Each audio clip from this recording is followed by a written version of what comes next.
నేడే చూడండి మీ అభిమాన యూట్యూబ్ ఛానల్లో మీ అందరూ మెచ్చగల, మీ అందరినీ మెప్పించగల రాయలసీమలో ఒక పల్లెటూరి ప్రేమ కథ.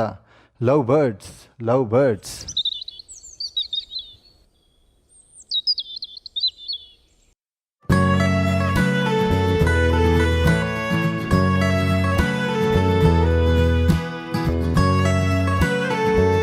ఏమిరా స్వామి, ఏం చేస్తూ ఉండవు?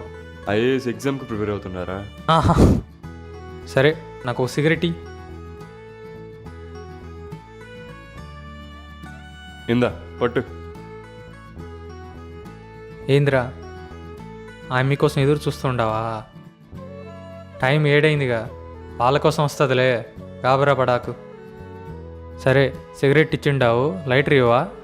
సిగరెట్ ఇచ్చినా అగ్గిపెట్టినా?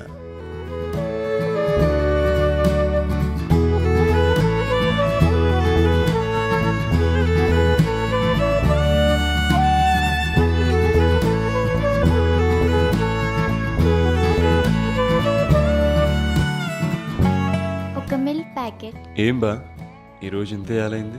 ఏం లేదే. ఓ పారి టైం చూడు, నీకే తెలుస్తుంది. ఒక 5 నిమిషాలే కదా లేటు.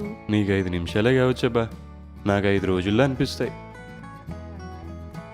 ఆహా, నిజమబ్బా, నువ్వు రాకపోయినా, ఆ రోజు నేను చూడకపోయినా నేను బాగా ఉన్నాను. అంతేకాదు, నువ్వు వచ్చి మొదటిసారి ఫోన్ చేయకపోతే నా షాప్కి ఏదో దరిద్రం పట్టినట్టు ఆ రోజు అసలు అమ్ముడే పోవబ్బా. సర్లేపా, నాకు యాలైతుంది, ఇక పోతా. పచ్చని సీను వలె మీ అందం, రాత్రి వచ్చే వెన్నెల వలె చల్లని మీ స్పర్శ, నెమలు ఇచ్చిన పింఛం వలె మీ కురులు, ప్రేమగా నవ్వుతూ నా వైపు ఓరగా చూసే నీ సూప్ అంటే నాకు చాలా ఇష్టం. ఈ జన్మకిది చాలు, చాలు, చాలు. వెళ్ళిపోతాను. రే సామే, నీ మంచిగా చెప్తాండా, తొందరగా నీ ప్రేమ విషయం ఆమెకి చెప్పి, లేదంటే ఆమె ఏడుకోడికి పెళ్ళం అయిపోతుంది. అప్పుడు నువ్వు ఏడుస్తూ కూర్చోవాలా, నేను నిన్ను ఓదారుస్తూ కూర్చోవడమే. ఆపై నీ ఇష్టం. సరే నేను పోతాండా. సరే, వీడు చెప్పింది సత్యమే. సాయంకాలం ఆయన మీ గుడి నుంచి వచ్చేటప్పుడు దారిలో నా ప్రేమ సంగతి చెప్పేయాల. ఈరోజు ఏ విషయం అనేది తేలిపోవాలా.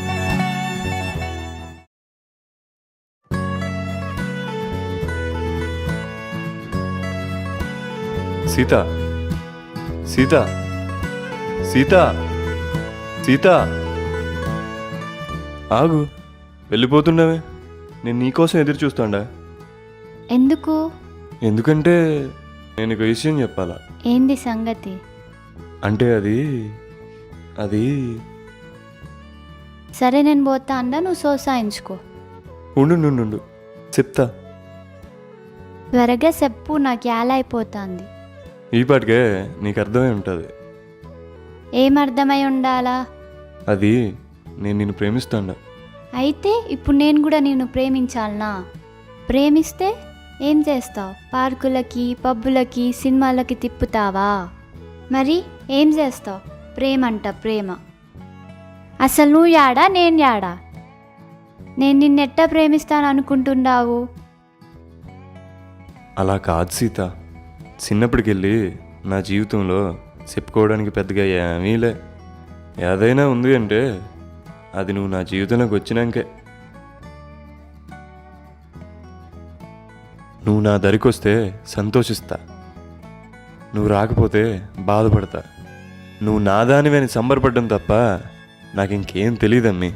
నీ మెడలో తాళి కట్టి నిన్ను బాగా చూసుకుంటూ జీవితాంతం నీకు తోడుగా ఉండాలనుకుంటున్నా.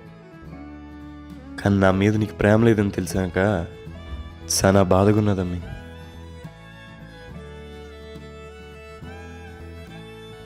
ఏమప్పా, నువ్వు చెప్పేది నేను వింటిని కదూ, అట్టాగే నేను చెప్పేది కూడా నువ్వు చెవిలో వేసుకో. అట్టా కాదబ్బా, నా ఉద్దేశం ముందు నువ్వు లైఫ్లో బాగా స్థిరపడు, తరువాత అందరిని ఒప్పించి సంతోషంగా పెళ్లి చేసుకుందాం, సరేనా?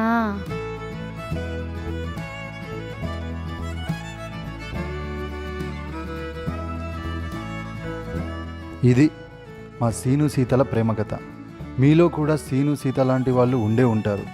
నిస్వార్థంగా మీ ప్రేమ స్వచ్ఛమైనదైతే మీరు చెప్పినా చెప్పకపోయినా అవతల వ్యక్తికి అది తెలిసిపోతుంది.